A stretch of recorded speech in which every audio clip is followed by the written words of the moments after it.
যারা TMC party করেছে এখন যে অবস্থা দেখছি টিএমসি পার্টি যারা করে তাদের অবস্থা খুবই খারাপ। বিভিন্ন জায়গায় লাঞ্ছিত বঞ্চিত হচ্ছে। যদি আমাদের এখানে আসে তাহলে তারা সুরক্ষিত থাকবে। রাজনীতির উত্থান হচ্ছে, সেখানে লোক জনশক্তি পার্টি একেবারে বারাসাত লোকসভা কেন্দ্রে, বসিরহাট লোকসভা কেন্দ্রে উত্থান হয়েছে। সেক্ষেত্রে আপনি জেলা সভাপতি, সেই হিসেবে এই যে কর্মী সংগ্রহ, কীভাবে কর্মীগুলো সংগ্রহ করবেন আর তাদের কী কী ক্রাইটেরিয়া এরিয়া আছে এই কর্মীগুলো এই লোক জনশক্তি পার্টিতে যোগদান করলে কী কী করতে হবে শর্তানা সাপেক্ষে?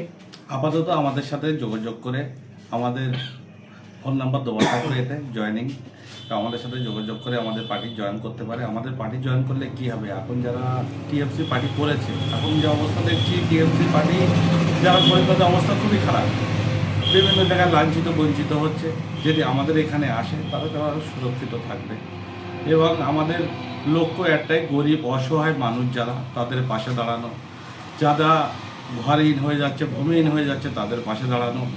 বিভিন্ন জায়গায় রাস্তাঘাটের অবস্থা খারাপ সেগুলো আমাদের বললে আমরা চেষ্টা করব সুবিধে করে দেওয়ার জন্য।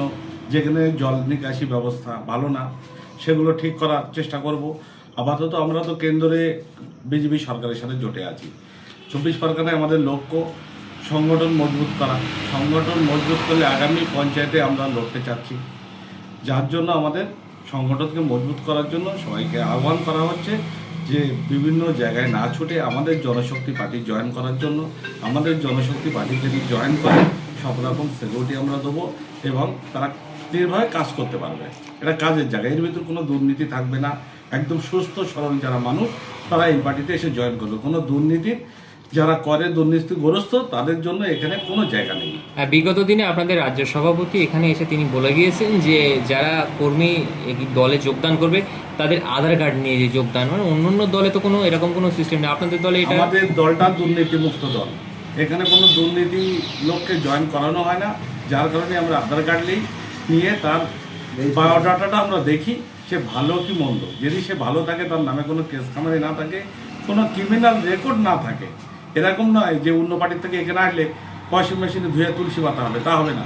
যে দাগি তাকে এই পার্টিতে জয়েন করা হবে না।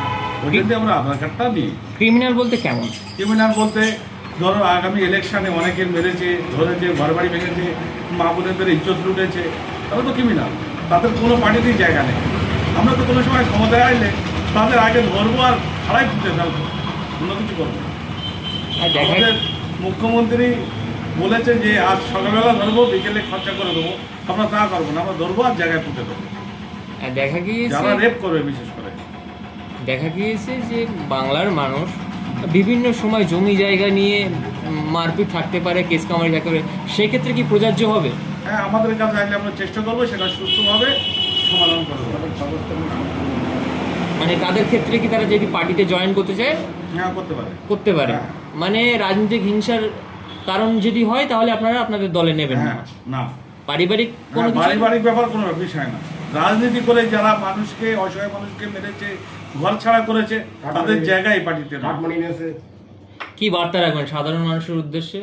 সাধারণ মানুষের কাছে আমার একটাই আবেদন, হাত জোড় করে, যে সবাই আমাদের দলে আসুন, দলে দলে যোগদান করুন আর আমাদের পার্টি লোক জনশক্তি পার্টির হাত মজবুত করুন। কত বাড়ছে, আগামী ভোট পাল্টে আমরা এগিয়ে যেতে চাই।